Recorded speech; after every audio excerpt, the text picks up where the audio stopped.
Visit Sailrite.com for all your project supplies, tools, and instructions. Hi, I'm Eric Grant with Sailrite. The intention of this short tutorial video is to demonstrate how the press and snap dies and the HandySnap dies work in the HandyPress tool. Now we're only going to demonstrate one die, and that's the die for installing snaps, though there are all kinds of different dies that do different things that'll work in exactly the same manner as this one. So let's get started.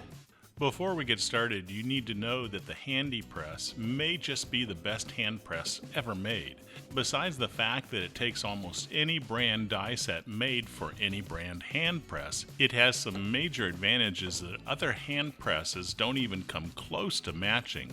I highly recommend you watch the demo video showing the amazing features of the HandyPress. To see it, click the link in the description or in the upper right hand corner of this video. To demonstrate how the Press and Snap by Hoover and the HandySnap by Sailrite dies work, we're going to be installing snaps. From the side of the HandyPress, remove the adapter with post and O-ring. Thread that adapter onto the bottom of the vertical shaft.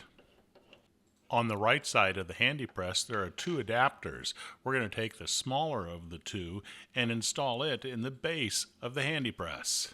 This adapter will allow us to accept the 9.5mm shaft of the press and snap dies, all of them, and also the HandySnap dies. Those dies typically have an O-ring, so you have to apply pressure to press it into the adapter, and you may or may not have to use the thumb screw to lock it in place. We'll be installing a snap button and socket. We're going to take the socket die and push it onto that adapter's post. It does have to push past the O-ring, so make sure it goes on similar to what you see here in the video. Obviously, dies come in different sizes and shapes. You'll need to adjust the upper shaft so that you get the appropriate amount of compression. I like to call it the sweet spot. The shaft can be turned to raise or lower it. Your objective is to lower the handle until it is horizontal or slightly lower, and then check the die's position and adjust the shaft as necessary. With snap fastener dies, I typically like to lower the shaft until the upper die goes inside of the lower die, as seen here.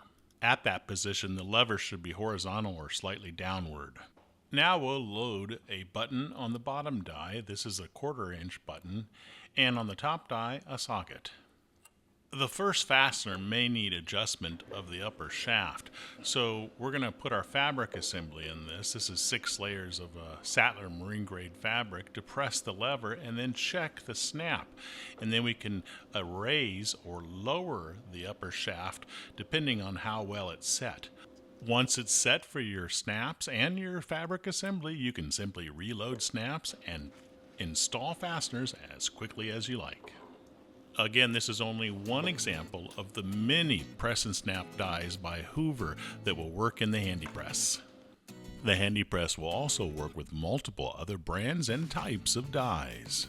We hope this video has been helpful. Check out our website to find out what other types and brands of dies will work with the HandyPress.